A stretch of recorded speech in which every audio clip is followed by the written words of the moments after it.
Grabe, ang sarap. Hi guys! Happy Sunday! Sunday ngayon dito sa Guernsey at Happy Father's Day po sa lahat ng mga tatay. At ayan, dahil Sunday dito, alam nyo na, Seafront Sunday, yung parang bazaar dito, kaya sobrang daming tao sa town. Ayan, no?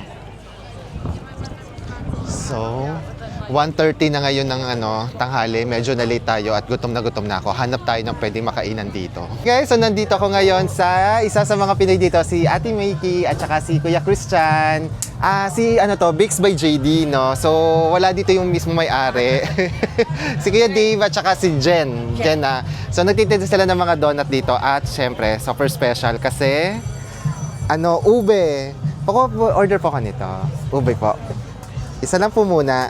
Umili ako nitong ube pulburon daw to. Coated with yung pulburon. So ube po yung filling. May ube filling. Cream, tsaka ube. Tapos yung coated siya ng milk powder yung pulburon. Okay. So may cream daw, may ube, at tapos coated siya ng pulburon. Actually, hindi pa ako kumakain ng lunch, pero kasi laging nasa-sold out to, nag-reserve na ako, bumili na kagad ako. Ay, teka, may ayan, dumating na daw yung may-ari. OMG, ito na yung may-ari, dumating, si Dave. Tapos nag-refill, saktong-sakto, so mapapabili pa ulit tayo. Tiramisu. So merong, ano po ito? Biscoff. Tapos tiramisu. Ito daw yung ito daw yung best seller at saka ito, mukhang masarap. Peach mango. Uy, sakto, nandito tayo. So, bumili kami nitong 4. Choco butternut, peach mango, tiramisu, at saka yung biscoff. Tapos nagtitinda rin sila dito ng mga cake. Ayan. Ubi cake, ito pala. Ayan. Ubi cake, tapos may mga slices din. Grabe guys, nagda-diet ako ngayon, pero feeling ko masisira siya. Kasi ang dami yung sasarap tingnan, no? Ayan, no?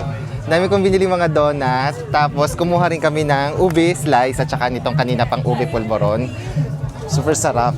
So, sandito yung may-ari, Pinoy siya, kaya nakaka-proud. Thank you po, salamat po. Grabe, pinipilahan siya, kararating lang, kaka-sold out lang kasi, tapos ang tawag doon? Nag-refill sila, and then maraming pumunta kaagad, dahil daming bumibili. Buti nauna tayo, nakakabili tayo ng maraming donut. Ito guys, ganito dito kapag Seafront Sunday.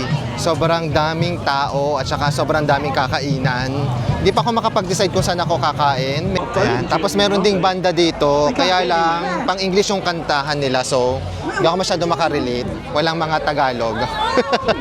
Grabe, sobrang daming pamimili ang pagkain. Hindi ako makapili kung anong gusto ko. May Thai, may French, tapos may mga local na mga burger din. Tapos siyempre may mga drinks, mga alcohol. Hindi ko pa alam kung ano yung bibilhin ko. Ito meron din dito, Jamaican. Nahihiraya lang ako mag-video kasi baka mamaya magalit sa akin pag hindi ako nagpaalam na mag-video.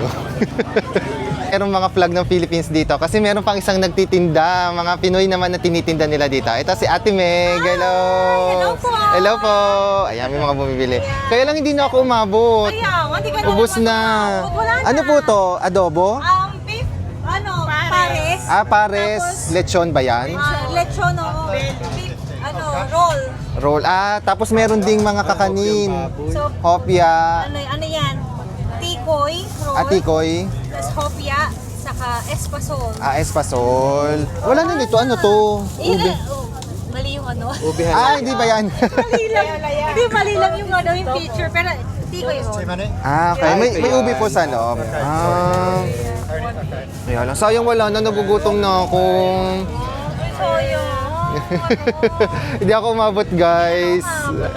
For the second. Pero congratulations. So, kasi sold out na po kagad kayo. Thank you. Sana next time bagahan ko. Ayun. Kanina, yung kaibigan niyo, sir. Ha? Next ano pa? Kailan ulit? Sa 2. July 2. August. August na. August na yung next. August ulit.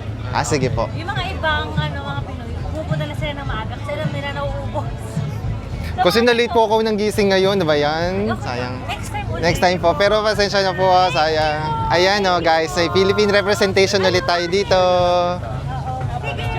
La Merienda. La Merienda to. Hello po. Ayan, may mga Pinoy na bumibili din.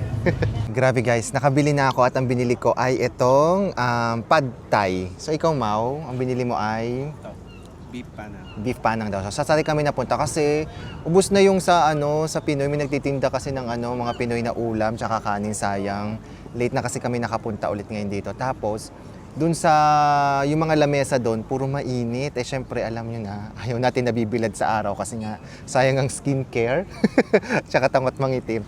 Kaya naghanap kami dito, medyo lumakad kami at dito naghanap kami ng medyo malilom. Yan. Ito, tikman na natin yung pad thai. Parang 9.5 to. So, kung i-convert sa peso, 800 pesos, di ba? Medyo mahal, pero alam niyo na mahal talaga dito. Pero masarap. Pero naalala niyo, pumunta na kami ni na Kuya Ryan sa Thailand noon. Mas masarap yung pad thai doon. Pero masarap na rin naman to. So, yun. Tapos na tayong kumain ng lunch at ito na yung exciting part. Titikman na natin yung mga binili nating desserts. 6 yung binili ko, tapos ang total na binayaran ko is parang nasa 24.4 pounds. So, i-convert sa peso, parang around 2,000 pesos siya. So, kung i-divide natin into 6, aabot na mga 350 pesos ang isang ganito. Pero iba-iba yung presyo niya, depende sa kung ano yung binili mo. May mas mura, may mas mahal. Parang okay naman na yung presyo niya. Actually, sulit na yung presyo niya. Kasi nandito tayo sa Guernsey, medyo mahal talaga dito. So, tikman na natin kung totoo ba ang chismis na sobrang sarap daw nito. So, ito na. Ube slice yung titikman natin ngayon. Ang grabe, ang sarap. Grabe, kung nandito kayo yung mga Pinoy kong mga friends, Bakes by JD. Masarap. Hindi sa sobrang tamis, tapos ube pa.